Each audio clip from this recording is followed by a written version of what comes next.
Yeah, man, real bomba clock and I set the volume 8. This is the music from the my niggas. Yeah, man.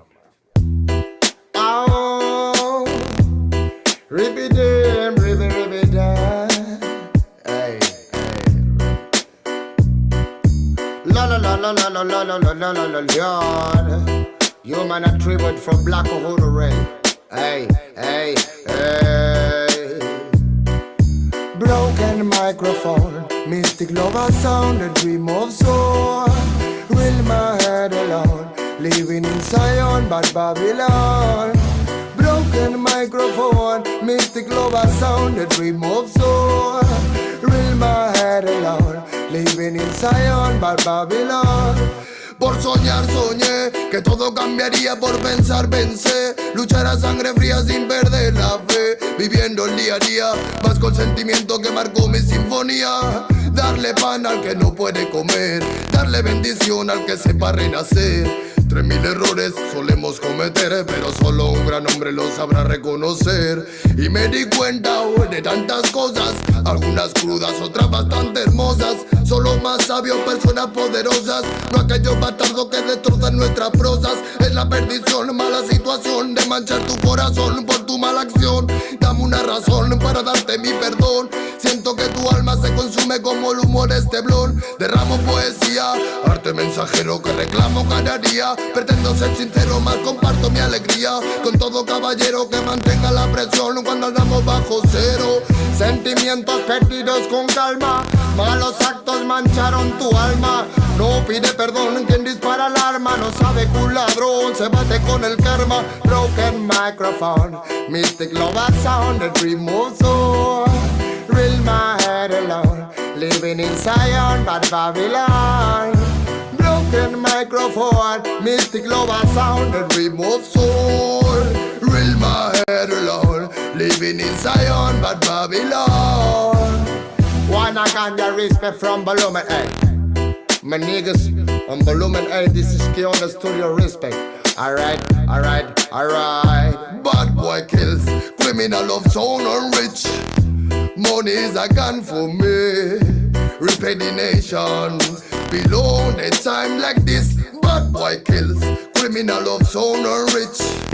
Money is a gun for me. Respect the nation.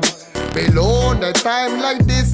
Bad boy kills. Criminal of sound and rich. Money is a gun for me. Respect the nation. Oh. La la la la la la la la la la la la la. When I got just smoking from the studio up the on. And when I can just put a nigga on the floor. When I live and sound. Oh them, oh. Bye bye rhythm, bye bye sound in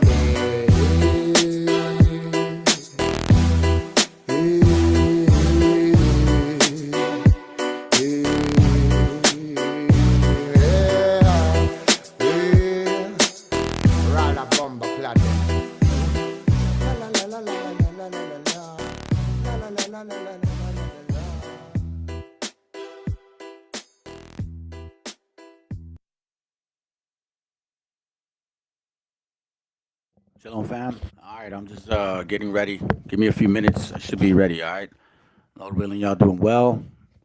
And for you guys that are celebrating Sabbath today, I guess happy Sabbath. Y'all know me. I move. I'm not trying to impose my understanding upon y'all. As long as we all keep the laws of God, I think eventually we'll all get it cleared. I want to talk about a little bit of Passover also, and then we'll move on in my class. But bear with me, fam. Okay, let me take care of a few details here real quick. As you know, with YouTube, they like to mess with me. Copyright disclaimer. This content does not belong to Bible Chronicles or claim this intellectual property. The content provided today has and always will belong to the content owner. Bible Chronicles does not have any affiliation with the owner of this property. As mentioned, Bible Chronicles did not intend to make use of any material for the purpose of harvesting gain. However, Title 17 of United States copyright law states material in use can only be done when it's for theological or general educational purposes, and thus Bible Chronicles believes that this principal material falls under fair use, which honors protection under Section 107 of the same U.S. copyright law. Let me also sound the shofar, fam, because this is war. All right, keep that in mind, man. Whenever we bring out the scriptures, and especially truth with facts, this is war. All right, keep that in mind. Let's not forget. Let's go.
Muero porque toques el cielo, pero no el suelo, sí que créetelo.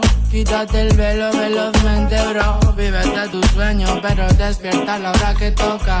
Esa hora, motherfucker, wake up. Yo me meo en tu cubata antes. Bebo matar ratas con tan. Vaya al bosque a lo Tarzán mientras enlazan. Fraternidad en casa con su polo, colisteras trenas. Te han dejado en el desván de su pensar un mar de ideas. Con grandes ideas ardiendo en chimeneas antiguas. Ríe Dios al ver que te santiguas. Su mente y su luz son ambiguas como mi voz. Lo que para ti es un don, para mí una misión fija. Mis versos son de ninja, tu poesía pa' fija. Que no se fijan, que hay más allá del cristal. La matriz hipnotiza. Mi energía usa tetrizas, yo en mi nave nutriza. Comiendo pizza con piña, moldeo toroides, vórtices. Con mi mente arbores, gente junto con Isis y Milos. Para crear Pegasos en ese pero cánticos lemurianos me hacen sentir como en mi hogar. La noche se avecina y se afilan colmillos de vampiras psíquicas. Frecuencias del malestar las alimentan. Nuestro deber es tenerlas raquíticas. Bazookas espaciales enlazadas con la función del sol central, causando desinformaciones bíblicas. Todo lo existente es relativo, o al menos la materia que te describo. Soy antipersonas como las minas y mino. La moral del que venga a negar lo que digo con la mira por tan ombligo. Si me retiro del partido que sea como Figo. Conocidos en me la pela en verdad. En mi barrio me conocen más que tú a tu enamorada. No hay payasos, solo en anémonas. Gárgola Andrómeda eres. Conserva tus células primigenias o no podrás volar. El virus se llevó a unos cuantos, pero el ego a más. Se elevó el más a la opulencia. Digo, bien, Debajo el Satanás en el espejo. Jesucristo, la conciencia del flow. La tierra y su paz están vibrando. Los sentimientos son la trampa que están manejando. Los hilos de los cuales tú y tu ego estáis medio colgándonos. Que yo sea un superdotado, ni tú. Solo lo que tú sabes de mierda yo sobre el cosmos. Que lo estudio y profundamente sano me lo tomo. Si no ya hubiera ido a visitar al doctor. Porque no soy devoto, mucho menos un santo. Yo jamás voto, pero dale que asalto. Cuando en verdad sé que tendría que sudarme todo la polla, pero pienso que hay que vivir por algo. Que en el letargo cure el enfermo. Sabor amargo, remedio eterno. Me pregunto a toda esa gente que le he hecho y canalizo desde el cielo un verbo al cielo, bro.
Hey, shalom, family, shalom. Man, I'm not gonna lie to y'all. Every time I watch this video, every single time I watch it, it just like, man, it just so motivates me, family. It just so motivates me, man. Because I like the part where, the drums kick in and I hint it right there, bro. Like, listen, I'm gonna tell you this right now. The reason why I changed my name is, first of all, because I was named Emmanuel. That was a suggestion from where I used to be at. And it wasn't anything other option. There was no other options, right? It's just a process, anyways, that you go through, whatever. But you know, spirit is a little different, man. I know that you guys probably maybe wonder why I play certain songs. Like, how can you mean? Well, listen. I've always been a. I guess people use it usually here like a roughneck kid. I've always was a little peleador. I was always a little fighter, man. Since I was little, I was a scrapper. My brother's older brother. I'm the last one out of 10, fam. Of course, I'm like Latino, I'm so-called Hispanic. Come on, man. We come from big families. A lot of my brothers are older than me, right? I'm the youngest one, of course. So, they all know like how we move. My dad never taught us to be bullies, but he always said defend yourself. I just happened to be the little kid that I'd have to fight you to be your friend. I just was like that. I'm not like that anymore. All praises to the Most High. So my spirit is a fighting spirit, which is why I box and very aggressive. That's why my back hurts, whatever, all this kinds of shit. Anyways, the point being is, for me in this channel, y'all gonna get that taste with the scriptures. You're not gonna get no Christian shit here. Oh, Padecito, como nos queremos todos debajo del Diosito Blanco. No, you ain't gonna get that here. Okay, you're gonna get fire here. You're gonna get a warrior spirit here, because that's all I can say about myself. Now, I'm not going to be one to go out there and go scrap. Like, man, I'm 46 going on 47, fam. Come on, really? But I will be the first one to defend my gente and my family. I will tell you that right now. Well, that's without a doubt, fam. And I'm sure that a lot of us will do that. It's not a problem. I understand that. Okay. But anyways, I'm just touching on this because don't get confused here. I bring up information. I bring up scripture, but I'm not going to be soft on people. If you're expecting to have, personal care, nail salon shit here, you're on the wrong channel. Hold on real quick. I don't want to be all completely ignorant of all my gente here. Elishaba, shalom, says all praises. All praises. Hey, Julio, what's up, bro? Shalom, family. Hey, bro, I cannot show that it's live. Wow, that's crazy. It's not. Yeah, it is live, bro. It's live. It's as live as it can get. Today is 4/8/2023, 11:08 a.m. my time, and I'm in, California. So I don't know what that's about. Anyway, let's listen to this again, man. I really like this, fam. Like, let's just look. Me particularly, there's two things I like. This, that right there, and this. There it goes.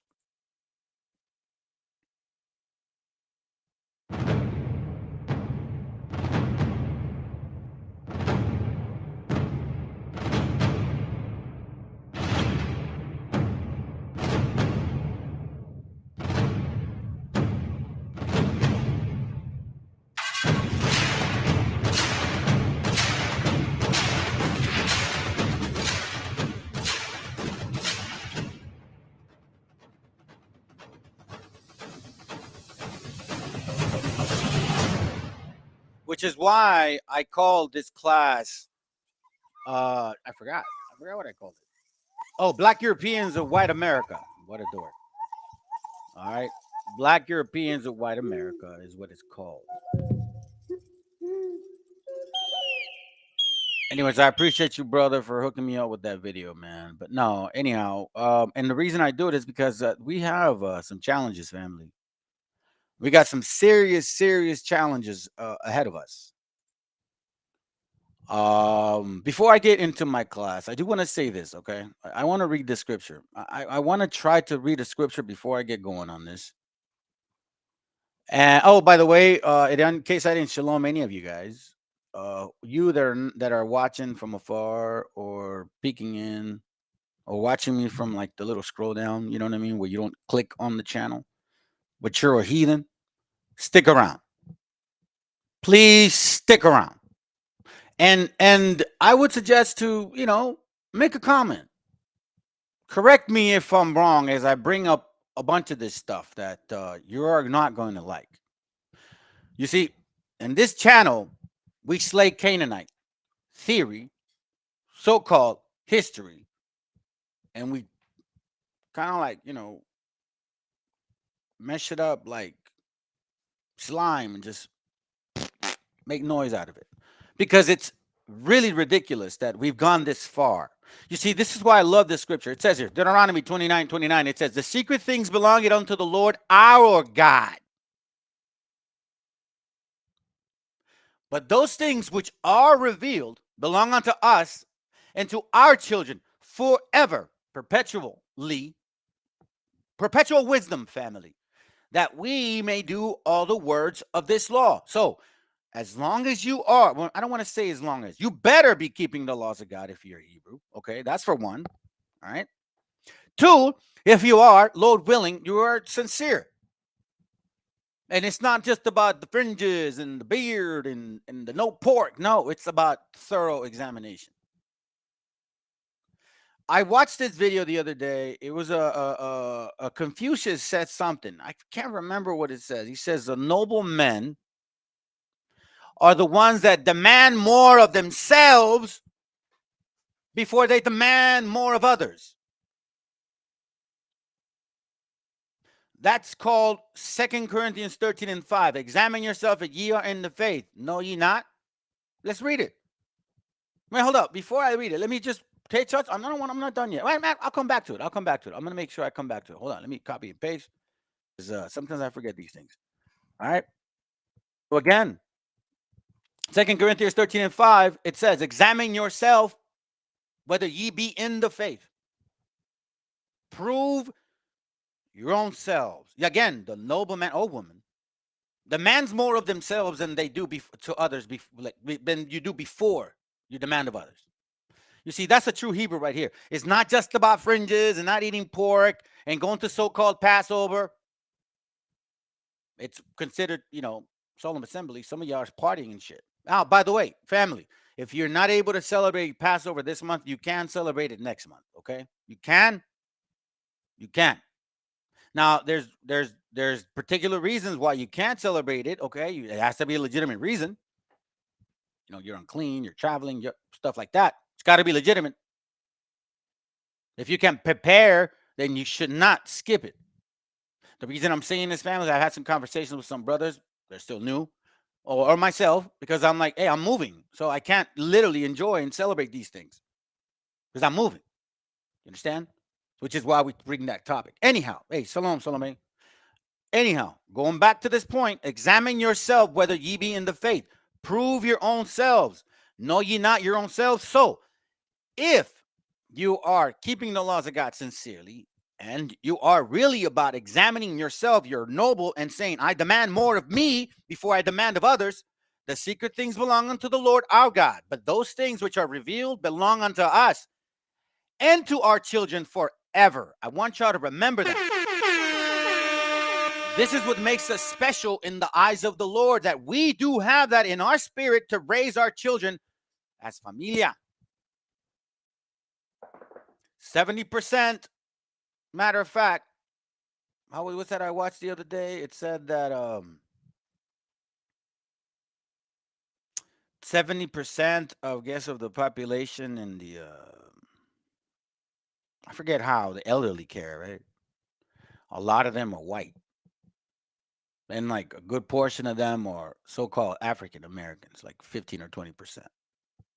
It's scaling up, basically, right? Ours always has and has continued to be. It does say it's scaling. Careful. But at 5%, fam. So again, the secret things belong unto the Lord our God. You see, because the classes I do have made and have made in the past do tell us that the fruit don't fall far from the tree. Right? But those things which are revealed belong unto us. So you, brother and sister, you, brother, particularly, if you are studying the scriptures, then those things will be revealed to you if you are examining yourself in sincerity about growing in this truth. It's not just about beard, or debating, or fringes, It's about you becoming a better man, a sincere, better man. Not just to be a leader, not just to teach, but to actually love your wife, love your children, have a good relationship with them, get to know your family. You know why? Because it begins, I'm sorry, in the house. The change starts in the house. So this is why One West, right, doesn't understand this. They will tell their so-called heathen brothers and say, well, not so-called, they're heathen brothers, and say, and I'm going to call you Hispanics that are in there heathens as well, because you got the mentality of a heathen right now. You're basically the heathenish mentality. It is what it is. Swallow the pill. Okay? Because when you're dealing with that, that's exactly what's going on. The influence, it's the same spirit. So I'm sorry to tell y'all, y'all the heathens right now. And these secret things don't belong to you guys, because when you go into these camps, the first thing they tell you is forget about the woman, forget about the kids, you can make more. Go out there and pass out flyers, and give us alms, But yet the secret things belong unto the Lord our God, but those things which are revealed belong unto us and to our children, that we may do all the words of this law. So now how do we continue this generation of understanding? By teaching our household first. How the hell do you think you're going to go teach some stranger? Because you know what? It's so easy for you to tell a stranger how wrong they are. It's very hard for you to tell the people in your household how wrong they are when they see your shit. And that's a fact. But you see, it takes a real man to understand that. Not these so-called stupid shows, by the way. Let's just kind of get off topic here a little bit, because I see this a lot. These so-called men, right? These so-called high-value men that are inviting these only fangirls to diss them and talk shit and talk down to them. But hey, you know, it is what it is. They match each other. But I find it so stupid that these so-called high-value men are actually like advising our some of our men, right? Some of them, not all of them. A lot of them are Canaanite and Edomites. That's fine. Y'all can go ahead and swallow the pill on that shit. But not all gente, right? And I find it so ironic that they say, oh, high value man, and he don't look, you know, he wants a girl that's a homely girl, a traditional girl. Yeah. So what makes it traditional is that you ain't trying to sleep with her, you dumbass. You see, there's a thing about courting, that you don't sleep with the woman. This is why, fam, it is stupid to listen to advice of older people where they're trying to change the shit in the relationship aspect instead of changing it at the home and dealing with your children. All praises to the Most High God, and I talk to brothers too. We have daughters that are actually reserving themselves. Yes, 19 years old, family. You see what I'm saying? It starts at the house, but it starts with you. The secret things belong unto the Lord our God. So why is he our God? Because again, the fruit don't fall far from the tree. And I'm sorry to tell y'all, but in this world of sodomy, body count, promiscuousness, divorce is pushed by the white and black nations of America. It is a fact. A ver, ¿sí o no? A ver, que alguien me explique. In case y'all don't know what the hell that is and you don't understand my humor, fam, get on with it. Anyhow, let's continue.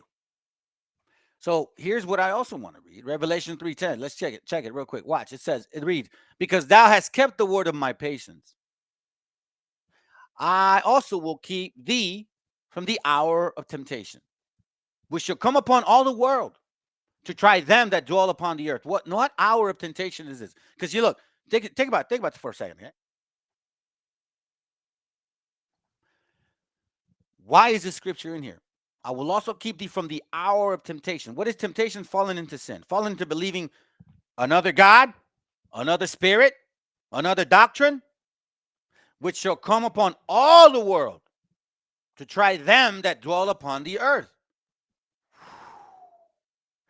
Isn't that what we're like experiencing right now, fam? A new Christ, a black one that's gonna make men into black men and make them fly in the sky on UFOs. That's what we're dealing with. Because thou hast kept the word of my patience, I will also keep thee from the hour of temptation. Why? Because guess what? If you're in the scriptures, you understand secrets, things are going to be revealed to you. Family, the books that I'm about to show y'all, the links and all of these things are not because somebody paid me to show you guys.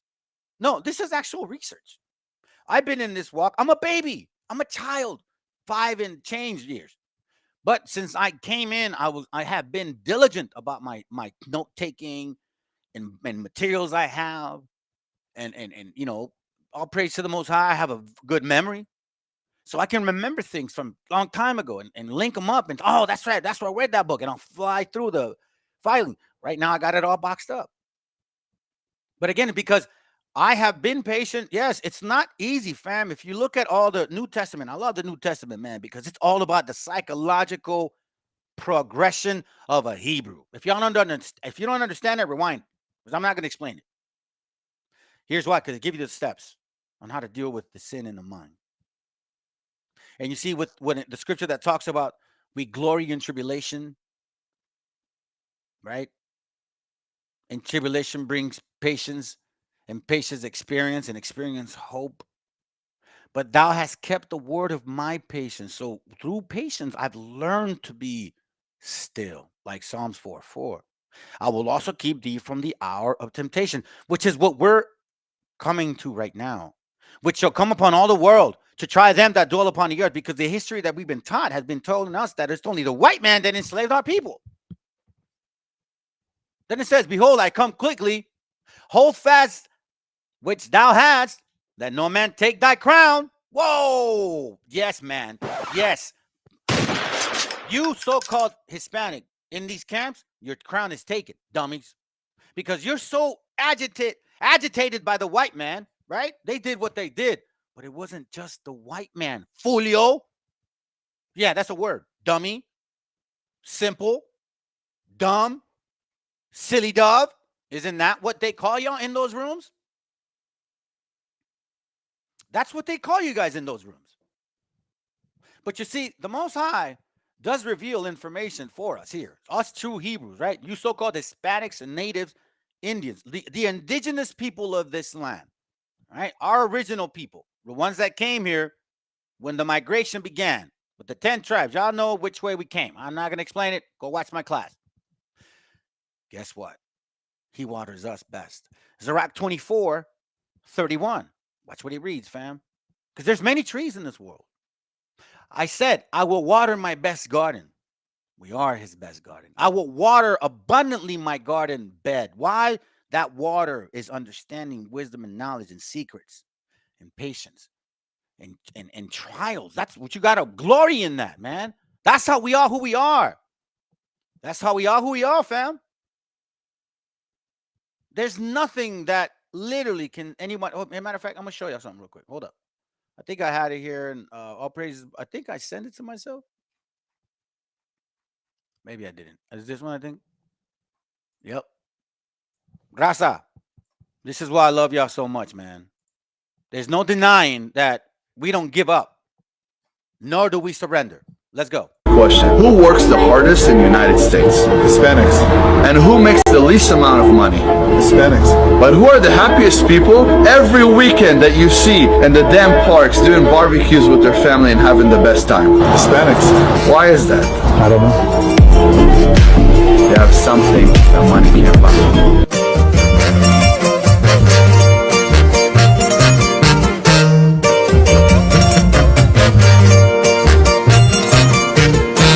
Y preto el bulevar con mi compa flaco arremangando, unos guaraches en mi gorra de lado, por la zapata el oro trae el mando, tirando línea con Manel Cañá, a la respalde Soren conectado.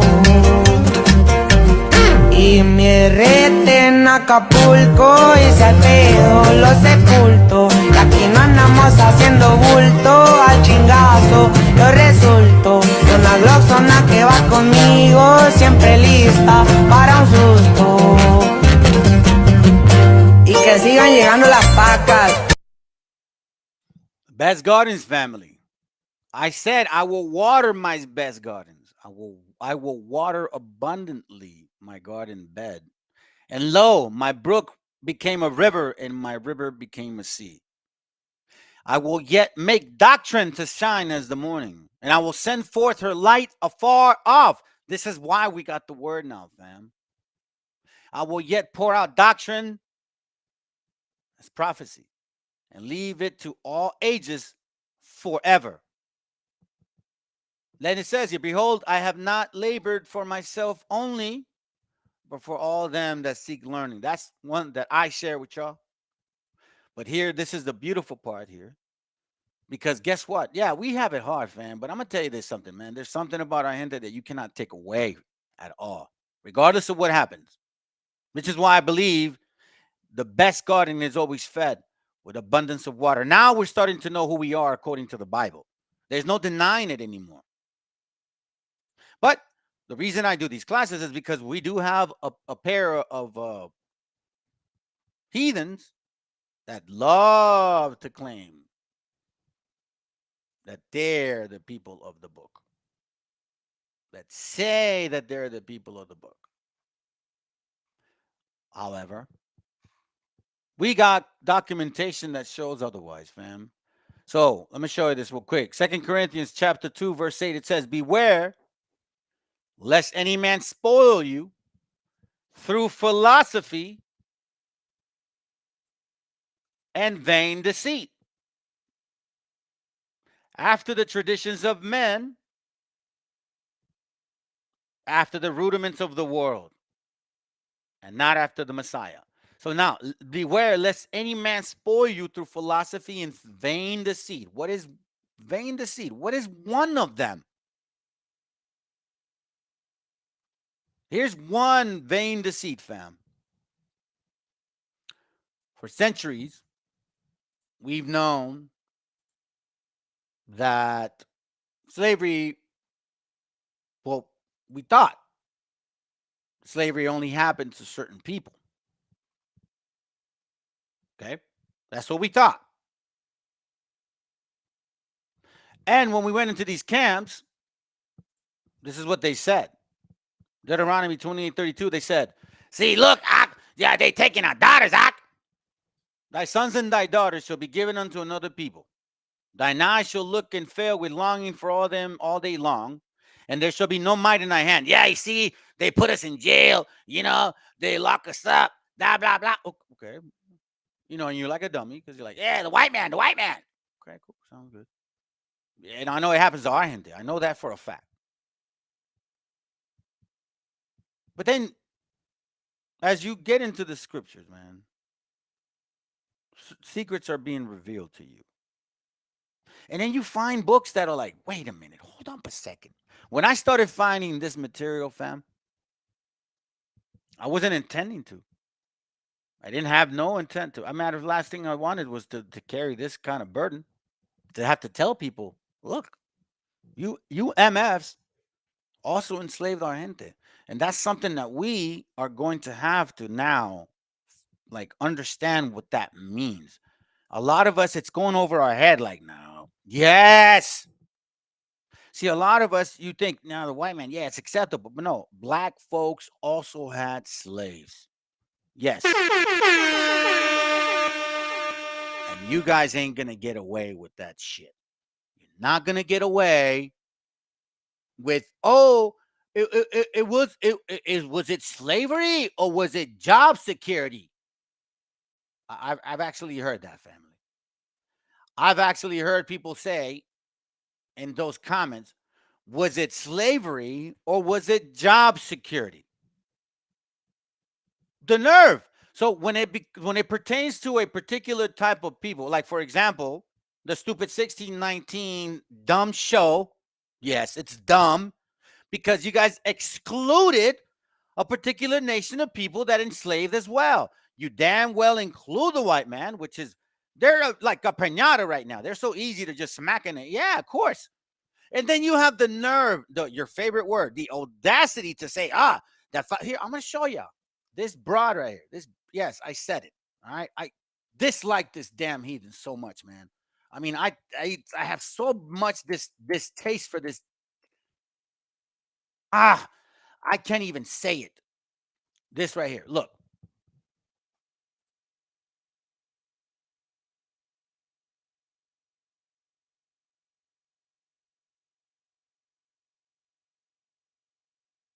The nerve. Now, my question again to you, so-called African Americans. What makes this woman black? She's lighter than me. Is it her hair? Is it her nose? Is it her lips? What, literally, man. Mariah Carey, y'all think she's black because she's 1/8? But you look at me and I'm a white man? Wow. But that's not my point. Let's go. This is the point here. The nerve of you, Canaan. You include the white man, which, hey, I'm not here to defend him, but I'm going to point out some shit about him. That happened to him too. And you include our so-called natives, but you don't include you? And one that will probably be the most surprising to readers is the one by Harvard historian Taya Miles on settler colonialism, Indian removal, and how the 5 so-called civilized tribes also engaged in chattel slavery. I knew we needed to have an essay that dealt with Indian removal, but we had to find the right one. So we had to find the right one. Oh, no audio. Can you hear it now, though, sis? Let me see. Let me play it again. Hold up. Hold on. And one that will probably be the most surprising to readers is the one by Harvard historian Taya Miles on settler colonialism, Indian removal, and how the 5 so-called civilized tribes also engaged in chattel slavery. I knew we needed to have an essay that dealt with Indian removal, but we had to find the right one. So. Yeah, so you can hear what she's saying. We had to find the right one. So now, I brought this out to you guys before, and let's start with this here real quick. Where are you? Where are you?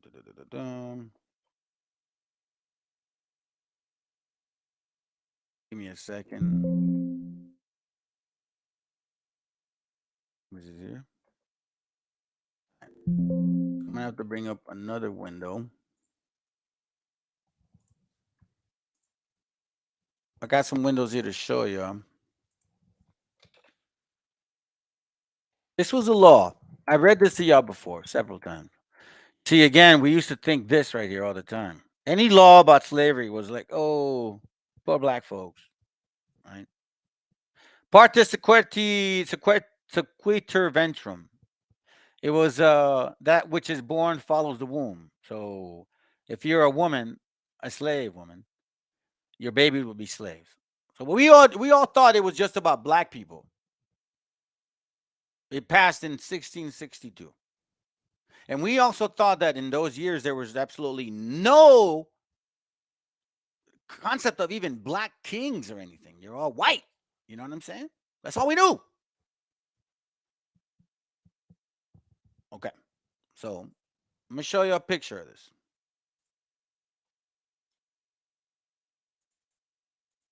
Give me a second, family.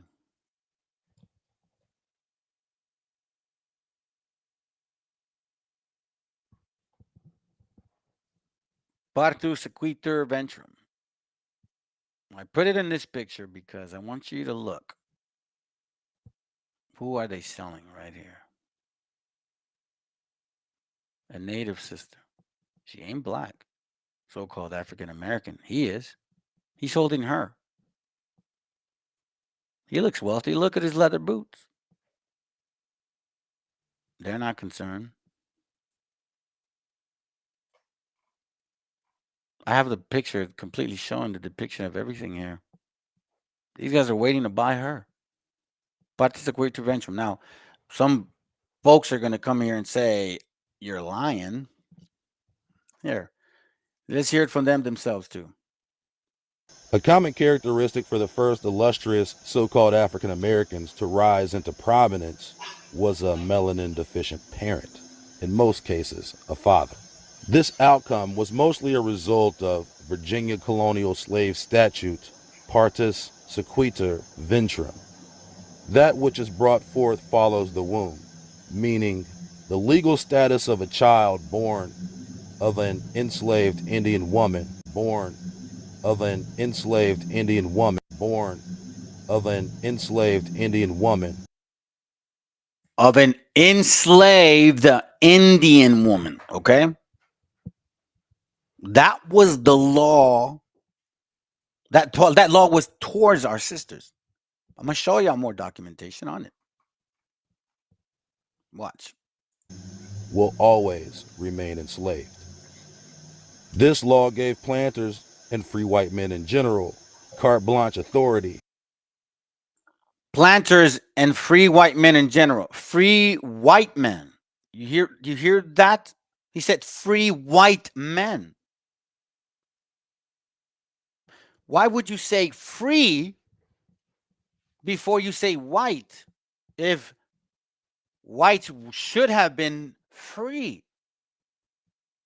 Right? Second, why say planters and then say free white men? So who the hell are the planters? Black people? We'll see. To impregnate captured women without having to so much as even claim responsibility for their mixed race children. Just as common, these children were sold on the mulatto maid market as house niggas for an added sticker price as compared to their darker skinned counterparts. In this aspect, Virginia colonial law was totally contradictory to English common law, which states that a child's status follows the father. Of course, this law extending from the earlier Virginia codes was designed this way to assure legalized rape of indigenous women without consequence. Legalized rape of indigenous women, okay? And naturally, the perpetuation of slavery through a duplicitous modification of English common law. Children born of a white mother and black father were considered free. Children born of a white mother and black father were considered free. Children born of a white mother and black father were considered free. Children born of a white mother and a black father were considered free. Let that sink in, fam. How is that? I thought every black person was a slave. But now they're going to say, the non-believers, nah, you're lying, participative. Okay. This is from a book I got called The Judicial. Here, hold on a second, family. Give me a second.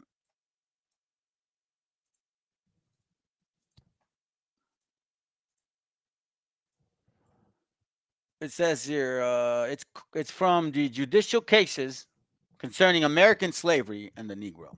Okay. We're gonna go to page 53. I'll touch on this in a little bit. Hold up. Let me get to the part to sequitur ventrum part so you don't lose it. Okay.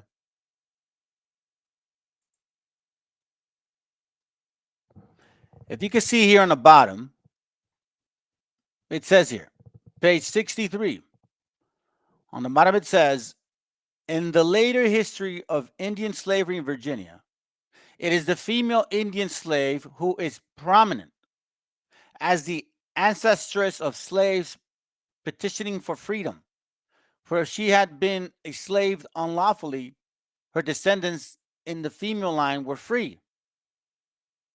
In accordance with the axiom of the civil law, partus sequitur ventrum, which was accepted generally, except in Maryland for a few years, 1664 to 1681. Okay? Then it says here on this page, like the index, I guess, partus sequitur ventrum, an Indian mulatto suit for freedom. Y'all can read this book here. It gets very interesting. And it talks about a variety of things,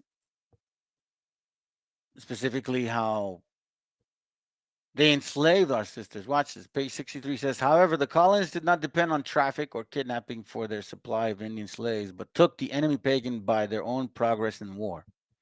and enslaved him long before the passage of Virginia Act of 1776 and 1676 and 1679. When forces were being raised in Maryland in 1652 for a march against the Eastern Shore Indians. Such Indian prisoners as shall happen to be are declared the spoils of those who financed the expedition. Yet Indians were also reduced to slavery in punishment for crime. A lot of this here, it actually shows. Look, watch this. If this is one here, I think it's this one. It says here. Hold on a second. Page 53 says the servant problem, or rather the problem of service, in the early colonial days defied solution, but necessity caused 9 or 10 variety of servitors to be involved in Virginia. Most of them existing in other colonies also. This is saying like how there was a structure, right? Watch this. These varieties arranged approximately in order of social precedence were the white indentured servants, the white servants without indenture, of whom were two classes, those who came voluntarily and came involuntarily, of which latter were the men, women, and children who were spirited away, who those left their country for their country's good, or probably the duty boys. The Christian Negro servant was the head of the Indian servant, mulatto servants, whose servitude was the penalty for having a white mother and an Indian, or a Negro, or mulatto father. But yet, we heard the other guy say that fathers that were black and mothers that were white, their kids were considered free because of the mom. You see that? So I hear people say the hijack. This is one of them. And this book also brings up regarding how, let's see, hold on. Hold on.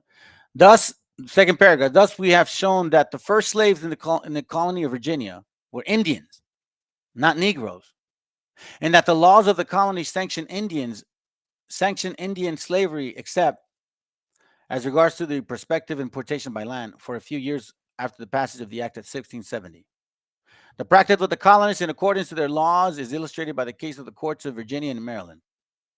It says Indians of Carib Islands were brought into country Virginia by Captain Sampson, but the experiment was too disastrous to warrant reputation, at least for a whole scale.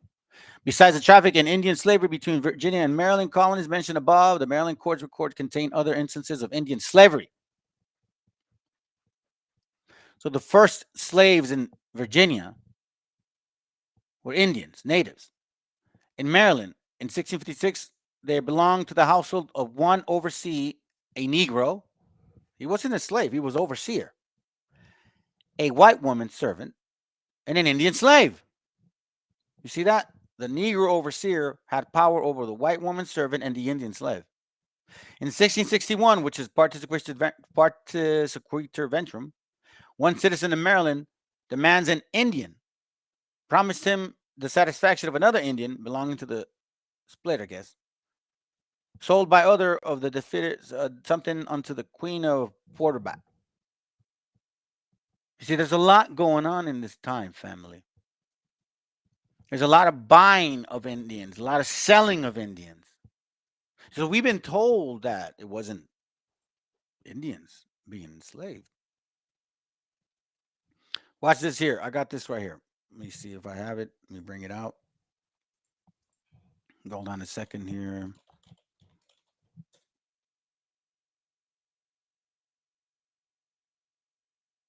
That's what it says in this book. Let the blood stay pure. Page, I believe, 70, I think.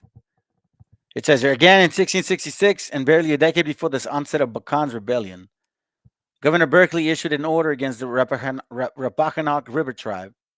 Members of the tribe allegedly murdered some colonists in the section violation of the Treaty of 1646. With 1660 and 1661 Retribution Act in place, the General Court, Berkeley presiding, declared that for revenge, all alleged murders, natives, and for the prevention of future mischiefs towards natives, the tribes would be prosecuted with war, and their women, part 2 Sequitur Ventrum, and children, slaves, taken and then disposed of according to such instructions as shall be issued from the right honorable the governor. We see a lot of slavery in this time, right?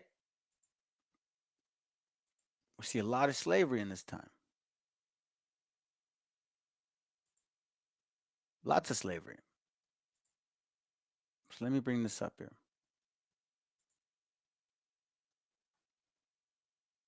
Is this it? Let me see.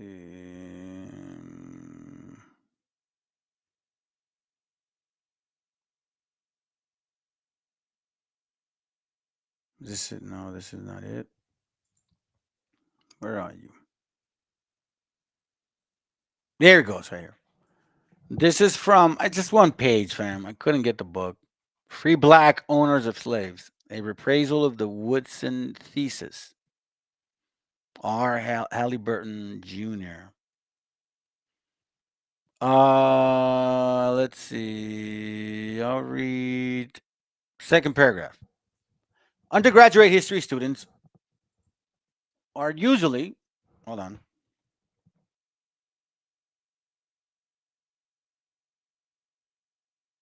Undergrad history students are usually amazed to learn of the large number of free blacks in the antebellum period. Graduate students are often surprised to learn that some of these blacks owned slaves. Saying so. History professors are frequently skeptical when they hear the number of free black slave holders and the number of slaves they own. Indeed, in 1905, Booker T. Washington wrote, "My own personal recollection brings no case in mind of free black men owning slaves. Nor am I ever able to refer to you any books making reference to this phase of slavery, in case it did exist. Yet at one time or another, free blacks owned slaves in each of the 13 colony states, and later in every state that countenanced slavery." Where did these free blacks come from? Some had never been slaves. They had been indentured servants who had become free. Some had purchased their freedom. Others were born of free parents, while some were born free by miscegenation, meaning the mixture of white and black people. Slaves were also emancipated for meritorious military duty, of faithful service, by the last will and testament, saving a life, advantage age, infirmity, and other reasons. So now we see Booker T. Washington. These guys went to college, right? Oh, I've never found any books that talk about black slavery. Say it ain't so. All right, well, I'm not no Ivy League student, but I found this one. Free Negro owners of slaves in the United States, 1830, absentee, Washington, D.C. This is from Library of the University of Illinois. Huh, interesting. All right, so you guys can read this book if you guys want. I've shared it with you before. It just talks about Negroes, how they own slaves. Alabama, Connecticut, Florida, Columbia, Georgia, Kentucky, Illinois. All of these people own slaves, and all of these people on the left are black, and all of these people here on the right are the number of slaves they had. This right here. Where's IUIC? Where's One West Camp? Where are you guys? Are you gonna defend this here? Let me read that real quick. Let's see. There is a channel showing that the Indian looking people in America are like the current blacks in the U.S. wearing the. So now they're calling themselves the Indians they're always there, and suddenly the ship translate chase no more the story, but they were always here. Yeah, it's. Well, a matter of fact, you reminded me of this, sis. Thanks for telling me. Hold up. I got a video here to show you.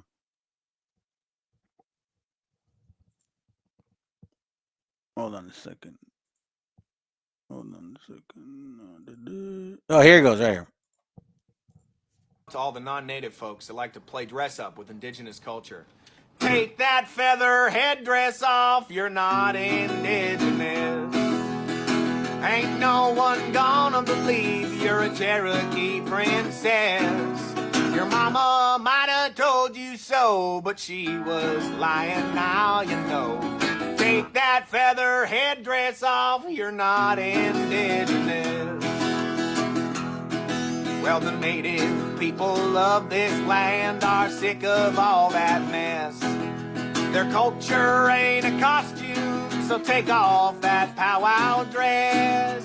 The beads and feathers and leather fringe are making all the native people cringe. So take that feather headdress off, you're not indigenous.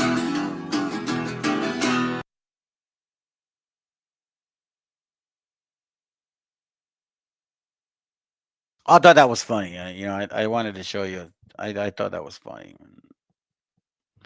Like the books that I showed you, all right, it actually gives you an idea of how black folks were owning slaves. And that's why the moms would tell them, "Oh, you're part native. You look like you look like it." Because the black folks were raping our sisters, fam. That's where you get a bunch of these aboriginals. That's why they lost their mind. And then they go and say that the Europeans were black too. So they're their own enemies, if that was true. So they enslaved themselves, put themselves on the bottom, but they didn't enslave us?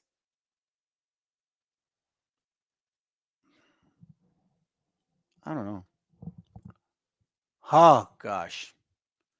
Anyhow, let's continue. So here we see a bunch of Negroes. Yes, you guys. Look at this.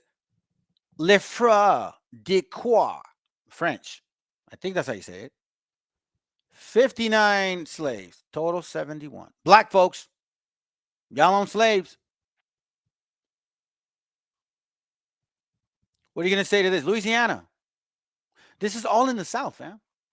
Black people, all in the South, owning slaves.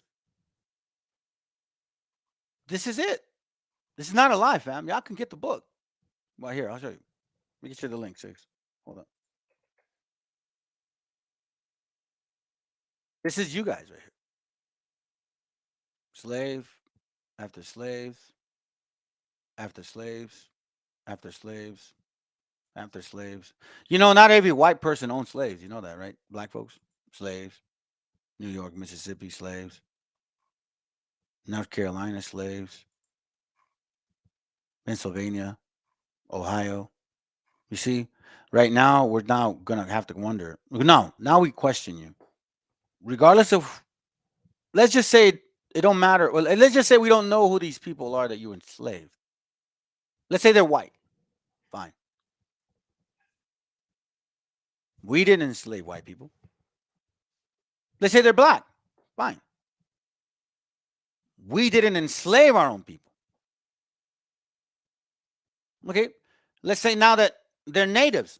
Well, now you mofos, now you're going to have to deal with us.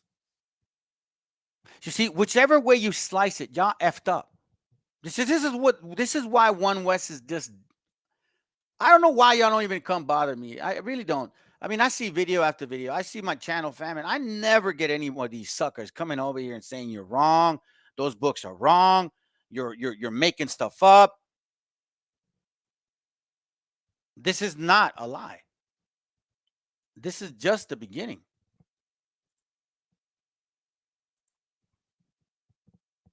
Where are you right here? Hold up. I'll show you later.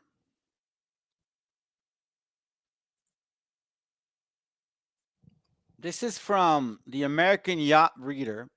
I found this. Rhode Island Protest Property Restriction Voting, 1834. It says here, many poor white men gained voting rights. Many poor white men gained voting rights, also known as suffrage, for the first time in the 1830s.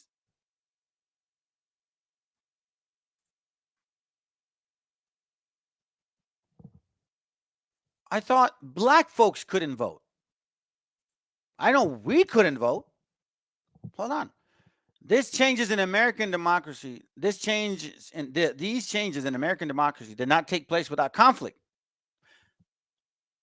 Conflict against who?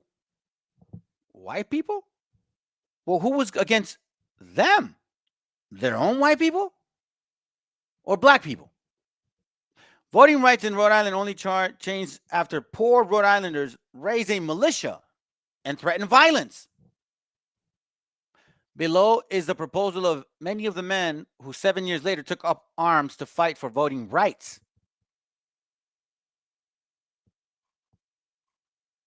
You see, fam, I'm going to share this with y'all in case you don't know this, okay? In case you don't know this. You probably don't, because a lot of times we don't hear about these things, okay? So there is something called, where is it at? I want you to consider, okay, Woodrow Wilson. Look up Woodrow Wilson and find out about his administration.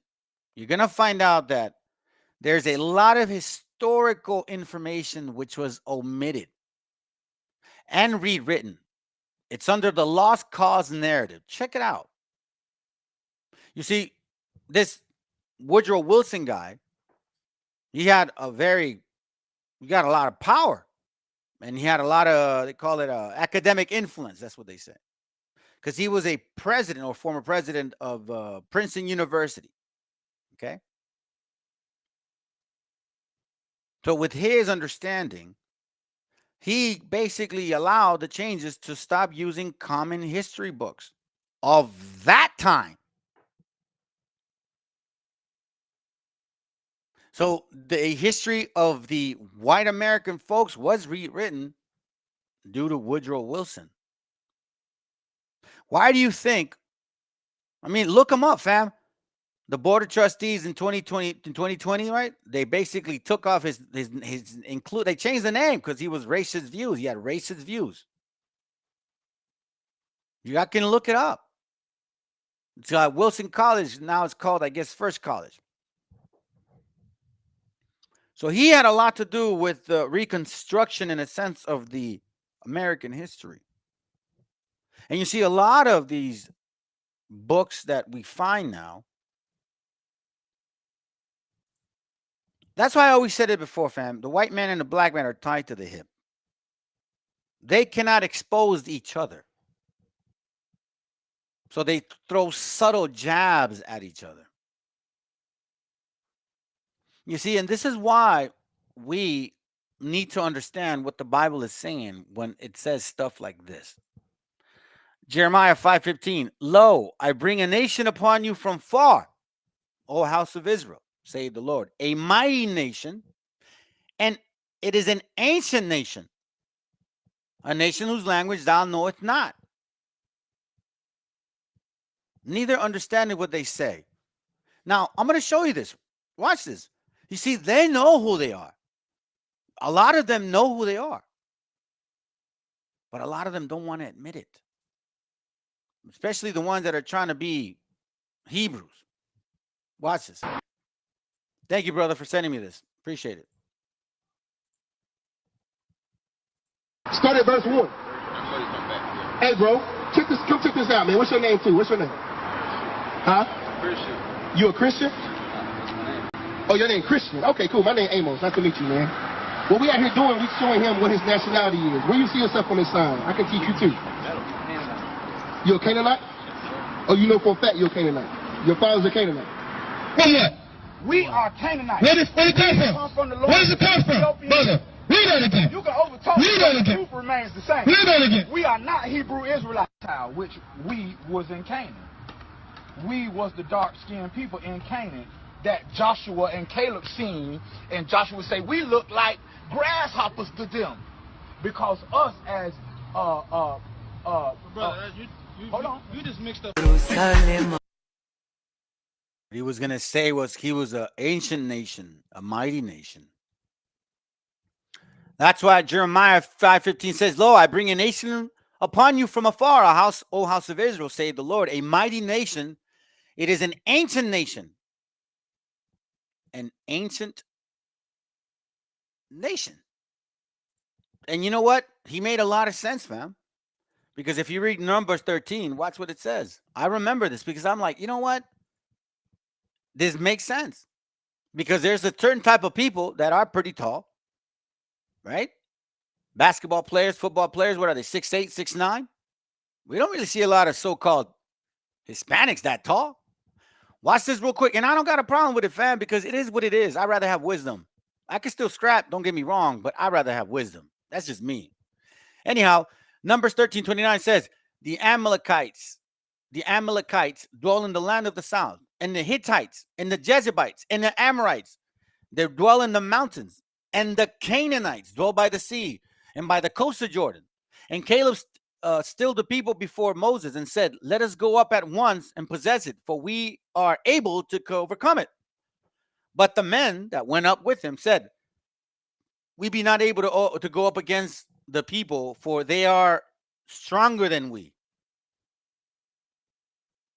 And they brought up a evil report of the land which they searched out unto the children of Israel, saying, the land through which we have gone to search it, it is a land that eateth up the inhabitants thereof. And all the people there we saw it are men of great stature. And there we saw giants, the sons of Anak, which come as giants, and we were in our own sights as grasshoppers. So we were in their sights. The scriptures said it themselves. The scriptures said it themselves. Here you go, sis. They don't lie. He said it himself. Right here. Say we look like grasshoppers to them because of dark-skinned people in Canaan that Joshua and Caleb seen, and Joshua say we look like grasshoppers to them because us as Brother, hold on. You just mixed up. Jerusalem, ikayalami,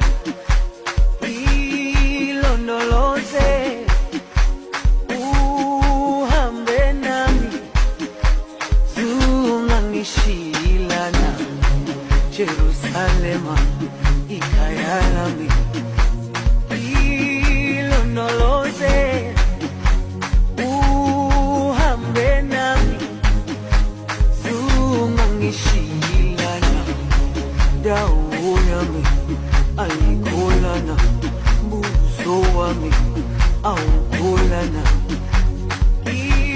ilondoloze.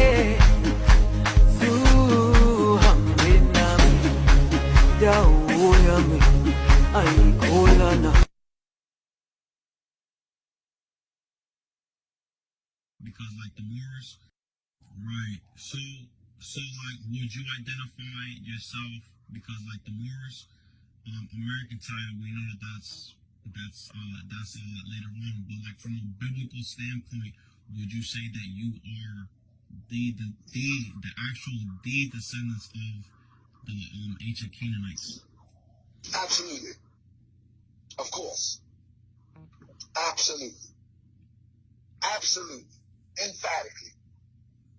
Okay. Emphatically.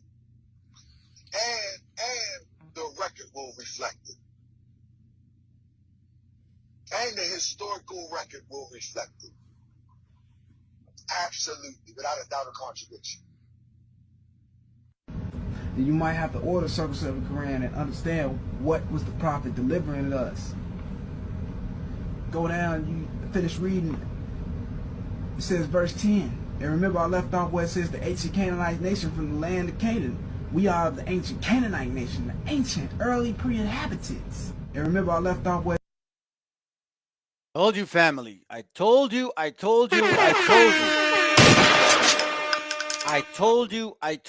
I said it before, and I'll say it again. The Bible don't lie. Jeremiah 5:15. This is why God got mad at us and said, lo, I bring a nation upon you from afar. O house of Israel, saith the Lord. It is a mighty nation which we dealt with back then. Judges 1 and 3. Hello.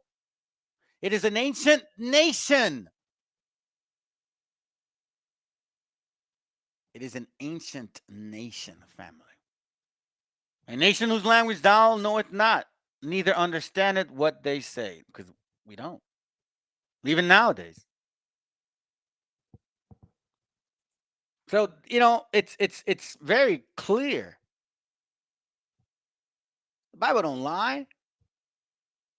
But people do. People lie. The Bible doesn't lie. People lie. Psalms 10, watch what it says. His mouth, Psalms 10 and 7, his mouth is full of cursing and deceit and fraud.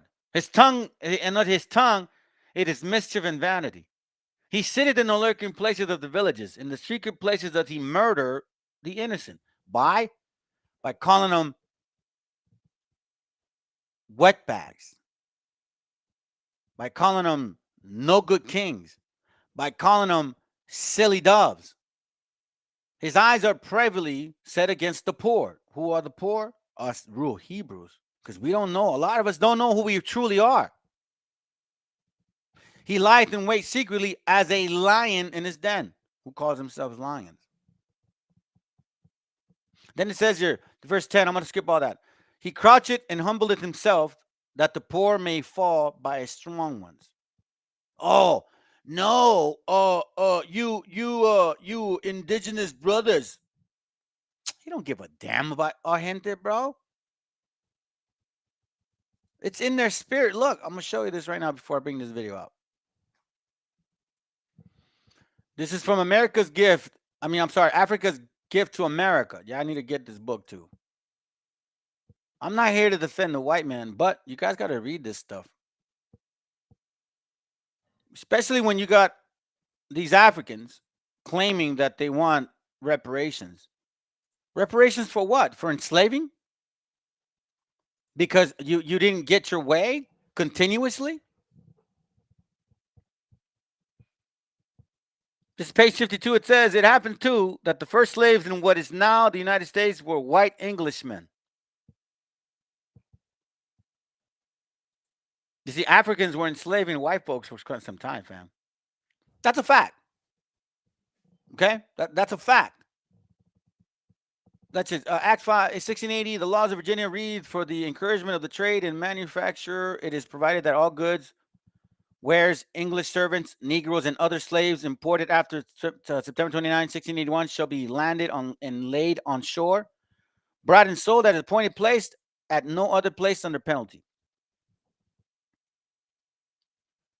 There were advertised sales for sale along with Negroes.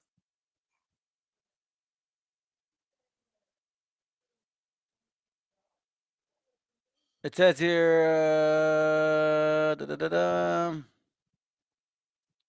I don't want to read all this. This is pretty long. Let me see. It says here, white servants, says Bancroft, came to be a usual article of traffic. They were sold in England to be transported and in Virginia resold to the highest bidder. Like the Negroes, they were to be purchased and shipped aboard as men by horses at a fair. Watch this. First Africans, not slaves. Page 58. Watch what it reads. I'm going to make it big because I know some people are not going to like this. Strong documentary proof that the first Africans in America were not slaves, and that chattel slavery of them did not start until 1659 or 1682. 17, 18, 19, 20. It says here, it is given for competent research, all right, for these people right here. Russell, Mary, Standard, and Helen, whatever. Russell, in his chapter, Origin of the Free Negro Class, calls the belief that the first Negroes were slaves a popular error maintained and supported by a large number of writers. The evidence points to the customary indenture for Virginia archive shows that throughout the second quarter of the 17th century, Negroes were being released at the end of the period of indenture. And I got the book, Virginia, the Old Dominion. I read it. I've showed it to you guys. It actually shows here that there are cases where there's Negroes going to court to put people back in slavery. Slaves for life were white convicts shipped to Europe. There were no prisons in that part of Africa from which the blacks came.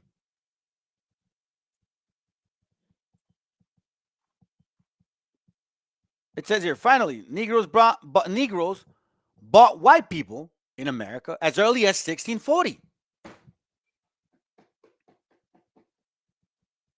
The United States Guide to Virginia says that in the 17th century, Virginia Negroes used to import white servants and receive head rights to land.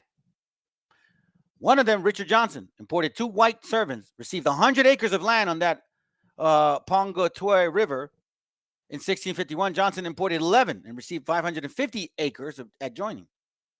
About 1660, Benjamin Doyle imported 6 and received 300 in Surrey County. That's another black man. While others did same.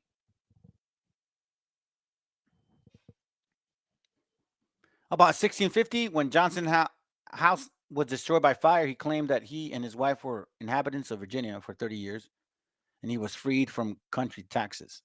County taxes. You believe that? He burned his own house because he didn't want to pay county taxes. It says here, the free Negro in Virginia says, indeed, for more than 20 years after the Negroes first appeared in court, there was no restriction upon their right to own white indentured servants, as well as natives.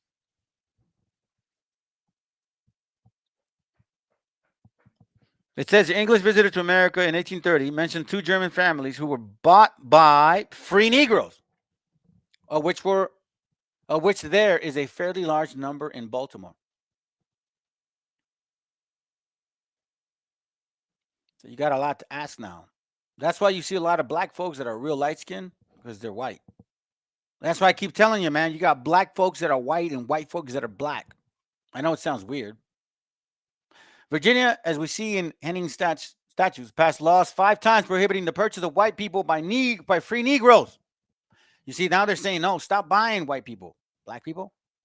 Black people, you're buying too many white people. Stop it. That includes the Jews later. That these first Negroes could buy white people shows that in early America, there were equal treatment for white and black according to class. It was about money. So you had rich black folks as well as rich white folks. And they were European black. That's why I called the class black Europeans. A lot of them called themselves elites. A lot of black people that came from Europe had the European accent. That's why you see miscegenation. That's why you see a lot of mixture. That's why you see a lot of laws against it. The white man was getting tired. And then finally in 1830, you start seeing like actual white people, poor white people voting because they were being outvoted by blacks. Which is why you think about Abraham Lincoln, who was, from history, he was black. Why do you think he wanted to include everybody else now? So then the black man could continue to win the voting rights.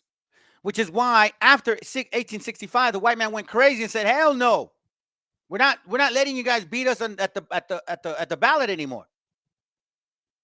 White supremacy, because they were getting their ass kicked prior to. Just no different. This has been going on for centuries, fam. The white and black folks, they've been fighting for centuries now.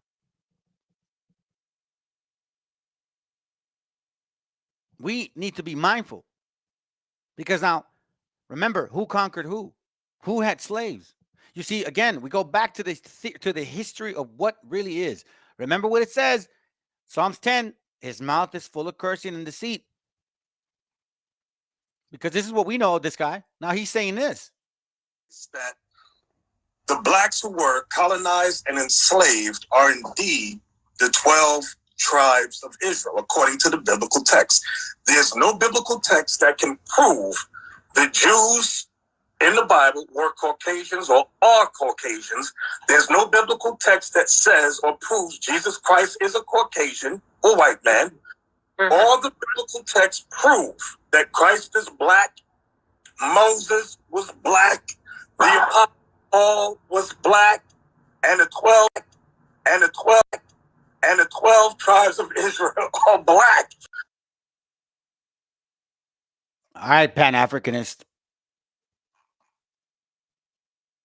Fine, the white man isn't. That's not them.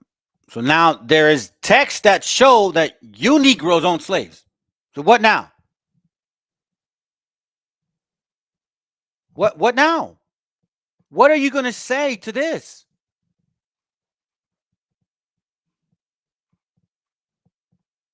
Because I know that for us, this is continuing. Deuteronomy chapter 28, verse 32, thy sons and thy daughters shall be given unto another people. And that I shall look and fill with longing for them all day long, and there shall be no might in thy hand. If your dumbass chooses to run away from the cop and then go to jail, that's your stupid ass. Listen, people, you brainless fools, just show your hands. Don't argue with the cops. That's it. So don't go around saying that that's a curse. No, that's stupidity. This is a curse right here. Okay? This is an actual curse. Dramatic new images from migrant facilities on the U.S.-Mexico border have emerged today. That comes as the Biden administration dispatches top officials to address the sharp increase in migrants seeking asylum. Amna Navaz has been on both sides of the border today, and she reports from McAllen, Texas. Amid an influx of immigrant children coming to the southern border, new images have surfaced from inside the overcrowded border facilities on the U.S. side. These photos, provided to PBS NewsHour by Congressman Henry Cuellar of Texas, show adults and children bunched together on sleeping mats at a makeshift tent facility in Donna, Texas, operated by U.S. Customs and Border Protection. It comes amid an outcry from a bipartisan group of U.S. senators after they toured a border facility last Friday with Homeland Security Secretary Alejandro Mayorkas. Press were barred from the trip. Democratic Senator Chris Murphy said that he fought back tears while touring the facility. Republican Senator Shelley Moore Capito of West Virginia said the facilities were, quote, overrun. The numbers are just continuing to grow, and there's no impedance for these children to be coming in. Mayorkas. That is a curse, fam. Okay? That's a curse. The border has two sides. But there's no two ways of looking at it. These are good people, strong people. We're two reporters visiting both sides of the border. Open the border both ways. We're here to show you the issues and the policies, the faces and the stories. Physical barriers or a wall. We actually refer to the U.S. as a golden cage. This is the border. And this is how we see it now. These are true facts for us, fam. The fruit of thy land and all thy labors shall a nation which thou knowest not eat up. I want to bring 2 points here. So the fruit of thy land, meaning this land, this continent, and all our labors shall a nation which thou knowest not eat up. Okay, fine. Okay, cool. Right? We got that. We got that. I'm going to show you something here. A nation, watch this. I see black kings. Watch this here.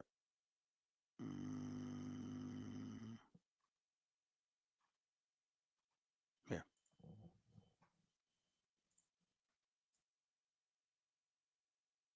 This is how it is, huh? The battle.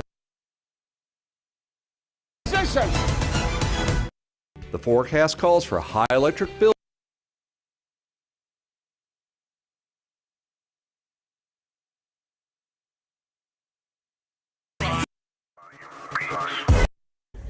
Let's listen to the Bible. Let's see what the Bible match your history. More meaning rule forever. You can't never get a white man credit. They're talking about the white man wrote something like this.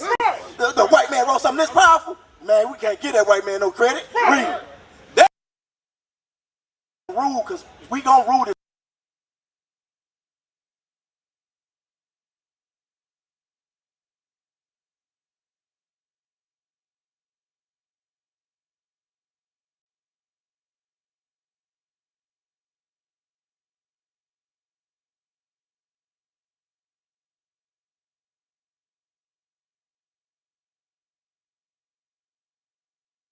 I'm looking for a video, fam. I can just show you here. I think this is it. There you go, there. Right here is King Henry VIII. King Henry VIII, if you type it on Wikipedia, you're going to see a Caucasian man. That's what you're going to see, Caucasian man. This is Henry VIII. He's a black man. Famous king, black man, but you see them as Caucasian man. Guess who this is in the middle? Queen Elizabeth I. She's a black. So here's my point. Here's my point. Black people ruled Russia and our Europeans during the Dark Ages, okay? Deuteronomy chapter 28, 33. The fruit of thy land and all thy labors. Here's my point. Shall a nation which thou knowest not eat up. If you ruled Europe, you knew them. If you subjugated the white man in Europe, then you knew them. Right, fam? Is that not true? Okay? verse 36. The Lord shall bring thee and thy king, which thou set over thee. We've asked that, and I think Christians asked, who's your king? Okay. Again, but that's not the point. Unto a nation which neither thou nor thy fathers have known.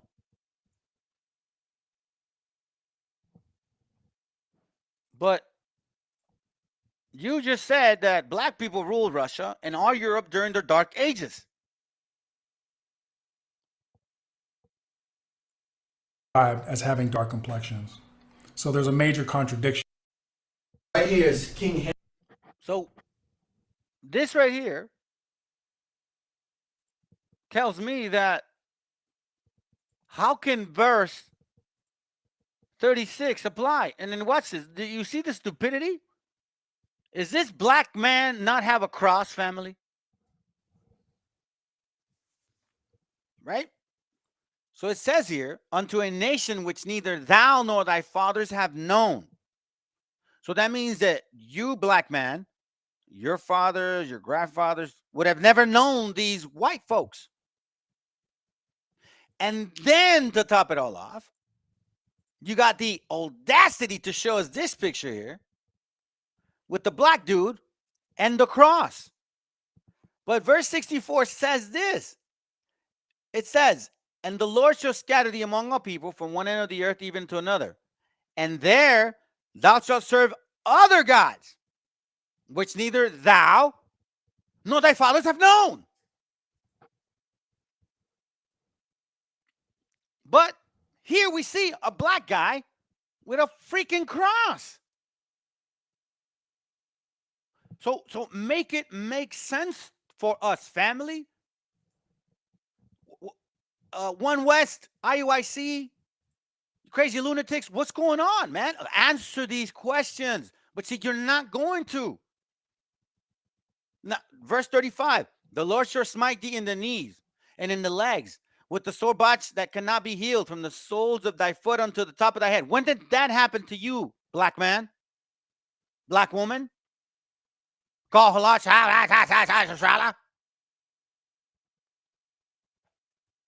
Huh? Verse 44, he shall lend to thee, and thou shalt not lend to him. He shall be the head, thou shalt be the tail. Hispanics got no representation in this country. The stranger that is within thee shall get above thee very high. The white man is not a stranger to you. And thou shalt come down very low. They're not strangers to you. They're strangers to us. So, verse 33, get rid of it. Not your land. You know this nation. Verse 36, get rid of it. Your fathers knew these nations. Verse 36, 64, get rid of it. Because you knew of their religion and gods. Verse 43, get rid of it because you're not strangers to them.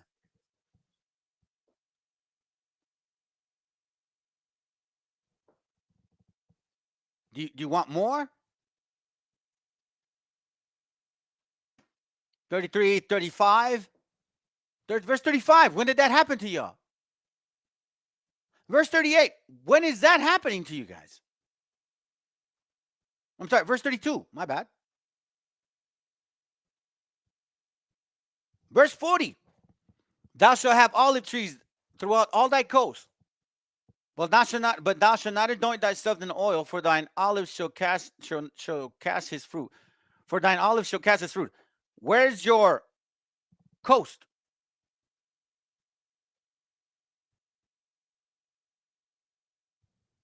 Verse 41, thou shalt beget sons and daughters, but thou shalt not enjoy them, for they shall go into captivity. I see you guys in football, basketball, baseball, black colleges, black presidents, black governors, black judges who are taking money from other people, black Republicans, black slave owners. What are y'all talking about? Here, I'm going to show you something I know you don't like. You don't like to listen to your history. You don't like to, I don't know what it is. Be proud of who you are. This is from the Geographical History of Africa by Leo Africanus, an actual black person. Okay. Or do you guys want to, I mean, African American, whatever, African, I don't know what you want to call them. It says here,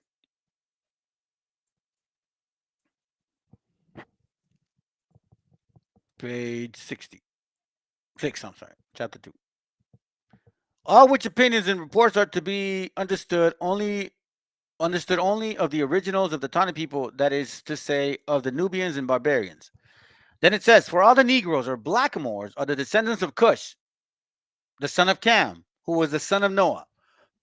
But whatsoever difference between the Negroes and the Tani Moors, certain it is that they all had one beginning. For the Negro are descendants of the Philistines, and the Philistines of the Mizraims, the son of Cush. But the Tani Moor fetched their pedigree from the Sabians. It is evident that Sabah was begotten of Ramah, which was the eldest son of Cush.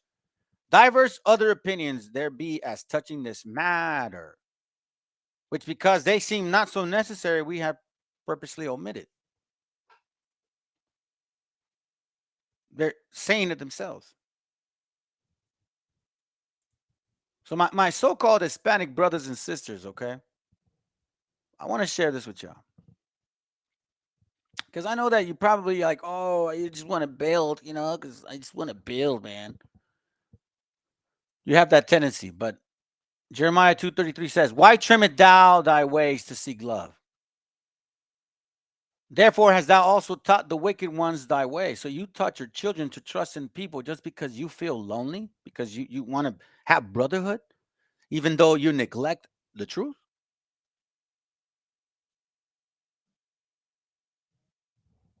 You neglect, like, I mean, come on. Listen, I'm going to show you guys something from a book here.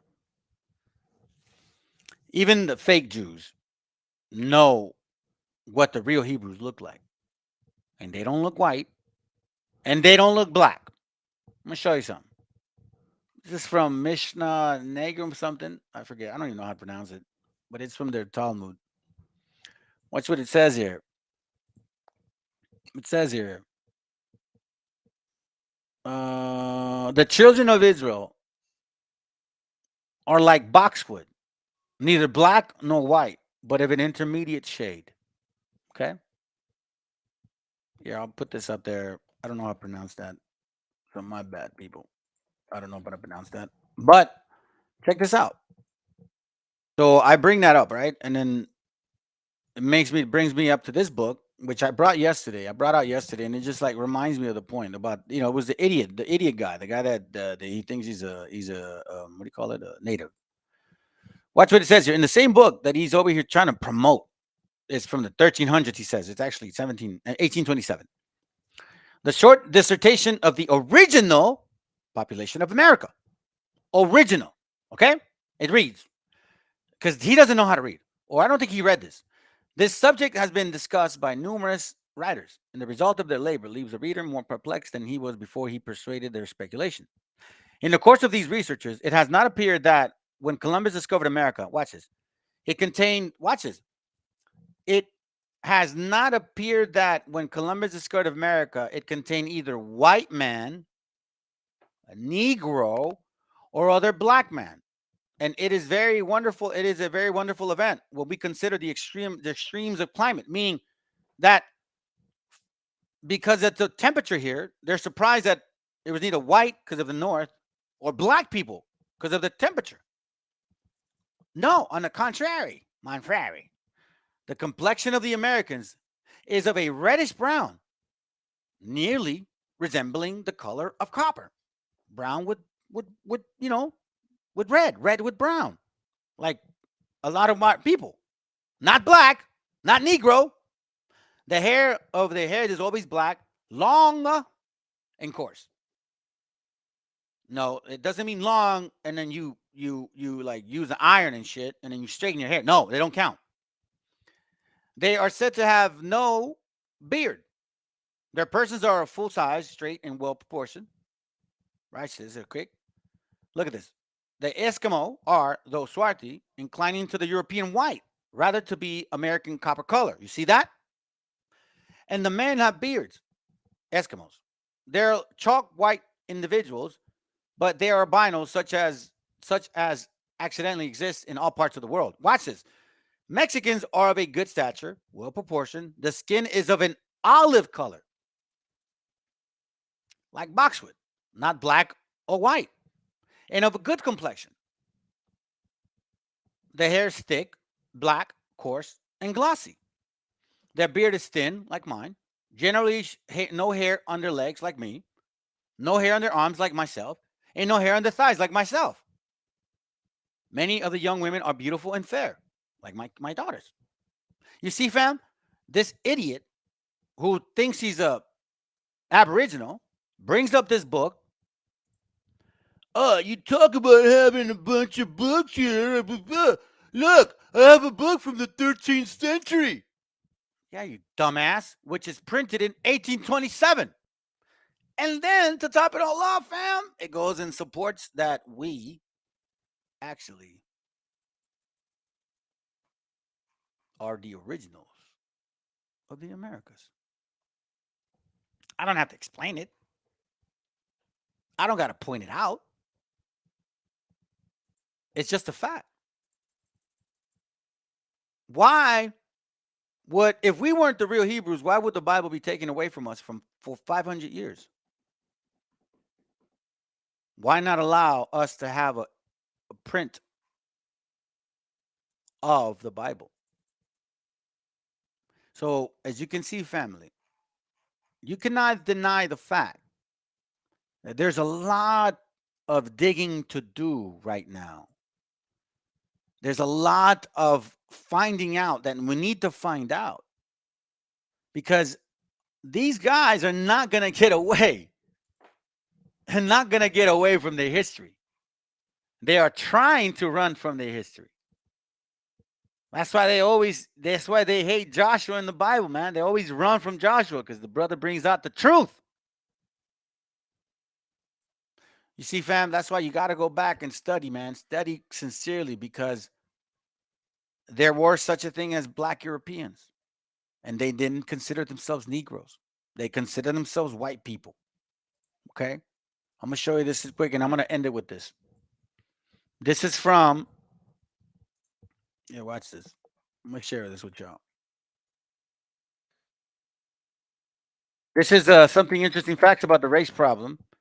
It says in 1895, a contest in Constitutional Convention in 1895 over standard of white persons and prohibition of interbreeding with Negroes. The standard of white persons. So it's like they're arguing, what exactly does a white person, like, what is the standard of a white person? How do you identify a white person? See, it wasn't based on color back then, fam, because there was a lot of mixing involved. It was based on the fact that you could prove that you're from Europe. And if you were a child of a native, which was enslaved, then you would be a slave. So that's why you see a lot of these black folks who had slaves and they call themselves natives. That's why you Aboriginals have some feather knowledge, because your own people, unfortunately, enslaved your ass too. Yeah. And I showed you the video yesterday and how the brother brings it out. So you see, if you look through this here, you'll find that there's a lot of arguments about the intermarriage of white persons with Negroes. Mulattoes, or persons of mixed blood descended from a Negro, is prohibited by the state. You see that? But what is a Negro? And what is a white man? Or white standard is called. Not even a white man. Look, provided that this section shall not be so construed as to disqualify from marriage with white persons any person or his or her issue, meaning the sperm, this fetus, the child, who shall have had at or before the adoption of this Constitution the status of a white person. So you see this, fam? Let me read this. Provided that this section shall not be construed as disqualify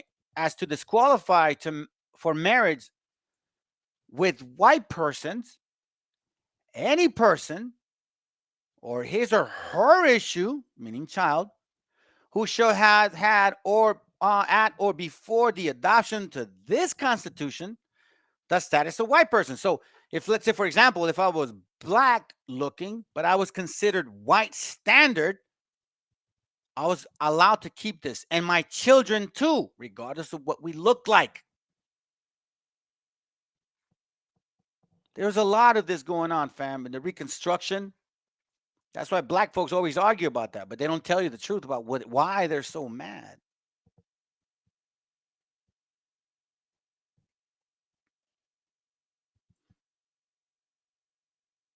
Look through this. Look through this. This is why this term here was very famous. The term of the Negro in black. It says the word black may include all Negroes, but the term Negro does not include all black persons. Make that make sense? We are the opinion that the word white and Negro, mulatto, and black persons, whenever they occur in the Constitution, must be taken in their generic sense. That the words black persons in the 14th section must be taken as contra, distinguished from white, and necessarily increase all races other than the Caucasians. Just think of this. The word black may not include all Negroes, but the term Negro does not include all black persons. So there were black people, like natives, that were not considered Negroes. But there were Negroes that were not considered black. See, the word Negro does not include all black persons. A lot of secrecy in this country, and a lot to digest, and a lot to research.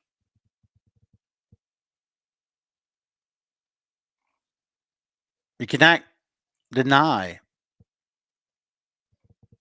these facts, fam. That's why I tell you, I started again, and I'll say it one more time. Deuteronomy 29:29, the secret things belong unto the Lord our God. But those things which are revealed unto us but those things which are revealed belong unto us and to our children forever, that we may do all the words of this law. Because you know what, fam? We've been lied to for quite some time. For quite some time, we've been lied to. But not anymore. Not anymore, fam. Yeah, I'm going to show you this link here. I got this book. The book is called The Five Negro Presidents. It says here that Abraham Lincoln was black. I don't doubt it. Not after all I found, family. Excuse me. Let me see if I have something here. I wanted to show you before I let it go. Watch this real quick. They should be worried about us going to theirs. If it was a Muslim or a Mexican doing the shooting, how many new laws and how much money would we spend then to stop the madness? But since it's almost always a white kid, there's just nothing we can do.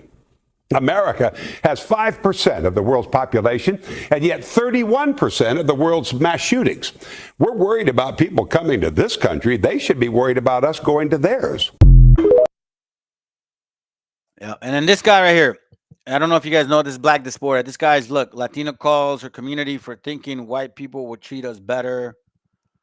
Dominican says that she doesn't like black Americans pressuring her to, I guess, that she's black. Latina says Neri Martinez represents someone in their family due to anti-black. Brenda Smith, Lamont defends Afro-Mexicans, calls out Latinos, da-da-da-da-da. Latino calls out their own vile anti-black attitude, blah, blah, blah, blah. This is all they're just complaining. And now I wonder if these, we see a lot of these black folks, right, messing around with our vendors, our brothers and sisters that are vendors. Is it because they're watching people like these guys? Because this, you're talking out of your ass, dude. Why don't you show slavery, that black people own slaves? Why don't you show that? Why don't you show about the crimes and all the dirty shit that you black folks do? Why don't you show that? No, you want to show, it's the Asians did this, the whites did this, the Hispanics did this. Man, shut up. Y'all are not easily ignored anymore. This whole sympathy and like empathy about, poor. No, man, you ain't getting it in this channel. I'm tired of that shit. We've been conditioned to feel sorry for a nation of people that are just hypocritical. It's hypocritical, family. Because look, if we own slaves, guess what? We're going to pay for it. If we own slaves, we're going to pay for it. If you own slaves, you're going to pay for it. Own it. I'm going to show you this real quick. I literally asked you to provide me with sources and you go and give me a bunch of random pictures. But let's go through these pictures. This is a drawing of racial categories. You can find many of these types of drawings, and all of these drawings will look different. Like this one. So it doesn't prove your claim. And those racial categories were created by this man, Johann Blumenbach. His research in the measurement of craniums led him to divide mankind into 5 great families: Caucasian, Mongolian, Malayan, Ethiopian, and American. It's literally old racial science which has been debunked. And he was one of the men who created race, which didn't exist before then. You guys love to use the terms Mongoloid, Caucasoid, Negroid. Those are all racial terms and derogatory as hell. So you're pushing racist ideology when you do this. And then later in your video, you said that they were Moroccan people, which would mean they were from Morocco, which would mean they are from Africa, not America. And that other picture said that they were Australoid, which would mean they were Australian. Now, I don't know where you got this random picture from, but you can't just take a random picture off the internet and then claim them to be native. And this person here, Iron Eyes Cody, he fabricated Native American identity. Means he stole it. He was a Wabo. Because his real name was Espada Oscar de Corti, and his parents were immigrants from Sicily. They were Italian. So again, you picked a random picture off the internet and assumed that they were Native American. This picture right here, again, random pictures from Pinterest and someone just labeling these people and they don't even know who they are. You can't claim these people to be Native American just because somebody else put it on Pinterest and said so. Then for some reason you're claiming these people to be ancient Aztecs. Look at how they dress. That's not ancient clothing. These people are ancient Aztecs. We didn't have cameras back then. And they are also ancient Aztecs. Now this man is Native American, but you're saying because he's got dark skin, that means all Native Americans were this color, which we weren't. Again, racial science. He also has straight hair, not curly hair. Indigenous people came in all shades from light to dark. Now this was the only legit photo you had of a real person that I could actually find. And her name is Diane Fletcher. She was an Afro-Indigenous woman. She was mixed. Born in Meaning her mother was a slave and her dad was the slaver. Hello? Dumb Aboriginals, man. Y'all, they're just pathetic. I don't even feel sorry for you guys, honestly, man. But let's go. Mixed. Born in Oklahoma, her black father was born in Virginia as a slave. What'd I tell you? What'd I tell you? He ran away to live with the Seminole community. Though still a slave, they treated him better than his former master, and then he married a Seminole woman who died during the Indian Removal Act. Supposedly, right? Supposedly in 1830. But in 1830, white people were barely getting rights to vote. You see how? You see how? Don't forget the hijack. Anyhow, I don't know who this sister is, man, but I appreciate that. Except, well, it's not her fault. I mean, it is because they got her on dysphoria. And they're like, yeah, you see, she's complaining and he's trying to measure up to the white man. Listen, I'm measuring up. I don't want to be friends with them, nor do I want to be friends with Canaan anymore. Nah, man, y'all, dude, that's the worst part. We open our doors, we put our guard down. At the end of the day, y'all are effing liars, man. And we know now, just like how the white man likes to maneuver through political realms, now I understand that you Canaanites want to maneuver through the Bible. So just like how you guys are trying to steal our heritage, the white man is trying to steal our land. Check it out. Ellos saben muy bien lo que significa el litio. Es un mineral estratégico. This region is so rich in resources, rare earth minerals, lithium. Why this region matters with all of its rich resources and rare earth elements. You've got the lithium triangle, which is needed for technology today. We have a lot to do. This region matters. It has a lot to do with national security. and we need to step up our game. You have let your country slide into the hands of narco terrorists. You're leaving us with no other choice. That's step one. Name them for what they are, terrorist organizations. Step two is give the military the power, as the last resort, if Mexico won't help, to blow these damn labs up and kill the people who are killing us. We need to unleash the fury of the United States. So just like a beast family, like any predator that's cornered up and about to lose, they're gonna go through the last strike. So they know that lithium is one way where America can still gain power. It's gonna get interesting. It's gonna get interesting, family. So we got attacks on both ends. On both ends. Let's see if this one was one of my. I think I was reserving this one for the end. Hold on a second. Let me see. Give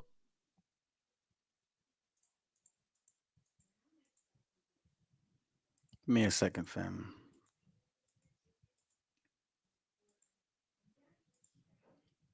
This is just our brother sent it to me, but it's just kind of like pictures and it's stuff that you would have to read. Canaanite cultures, you know, stuff like that. I'll show it another time. Fam.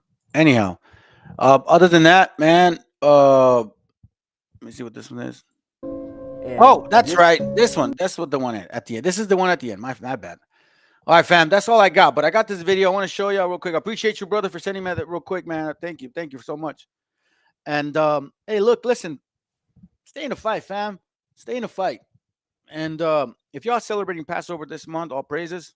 Remember, keep in mind that if you were not able to, traveling or unclean, or like in my case, I'm moving, you can celebrate the next month.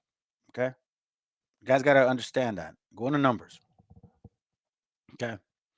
And it should be able to tell you. Matter of fact, let me see real quick. Hold up. Is it numbers 9 or 13? Yeah, 9. Numbers 9. Is it 13? No, numbers 9. So read numbers 9. Okay. And then you'll show you the next month. If you can't do it, you can follow it on the next month as well. All right, fam. So anyhow, let's go on this real quick. Hold on. This goes for all of y'all confused children. With many, and this is more a Black American phenomenon. And just from talking to people, you know, especially like my Black family in the UK, a lot of it has to do this claiming this identity. You know, we go from we are the Asiatic black man to we are Black Hebrews, we are the Hebrew Israelites, to we are the Egyptians. We completely skip over West Africa. I mean, we completely skip over West Africa, and now we are the indigenous Olmecan, Moors, Chickasaw, Choctaw Indians from Turtle Island. But we completely skip over West Africa, where we come from. West Africa, where we come from. West Africa, where we come from. West Africa, where we come from. Okay, I'm sorry. We are not Asiatic black people. We are not Hebrews. We are not Olmecan, Choctaw, Chickasaw, Moorish Moors from Turtle Island. We are Yoruba. We are Igbo. We are Mende. We are Fon. We are Ashanti. We are Wolof. He's not lying, fam. That's why you guys got to read that book, The Lost Myth. The Lost Tribes, a Myth. It's that book that Nate the Snake likes to bring out. Wow, man. It's crazy. Anyhow, let me see if I'm forgetting anything. Hold up. Let me see. No, I think I got everything clear. Oh, I'm going to show y'all this next time on my other class. Watch this. I'll show it to you. It's called The Scriptures, Sacred Writings of the World's Religion. Just a couple pages regarding the Rastafarian, where it comes from, you know, Pan-Africanism, all that stuff, okay? So it just kind of gives us a little history of, like, their theology as well. Anyhow, other than that, fam, I appreciate you guys being here, man. I love y'all very much. Appreciate y'all very much. Lord willing, y'all can push this video around, and hopefully your brothers and sisters can actually get to, get proper edification. I'm going to follow up the class with a little bit more on what I've been wanting to get to, 1865. There's a lot to talk about 1865, fam. There's a lot in 1865 that we need to dig and research. Anyhow, other than that, let's see what I got. Nope, I don't. Give me a second here. Yeah, that's right. All right. So anyhow, let me go ahead and end it with this, fam. Give me a second here, real quick. Where are you? Here, there's 2 videos. Let's go.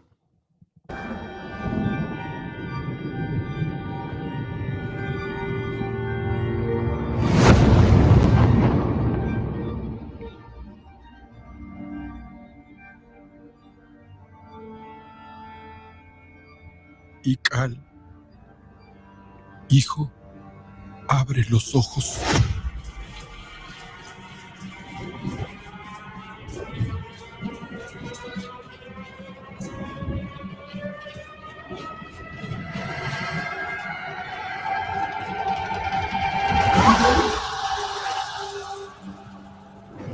Tu cuerpo se queda con nosotros, pero tu espíritu debe seguir.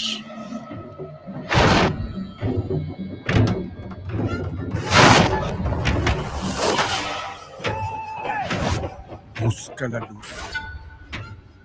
Aléjate de las sombras. Deja que nuestro dolor sea tu fuerza. Desde aquí iluminamos tu camino.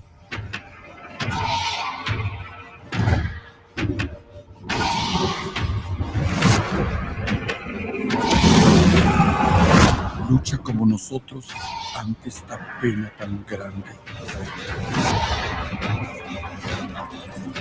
Yo soy tú. Tú eres yo.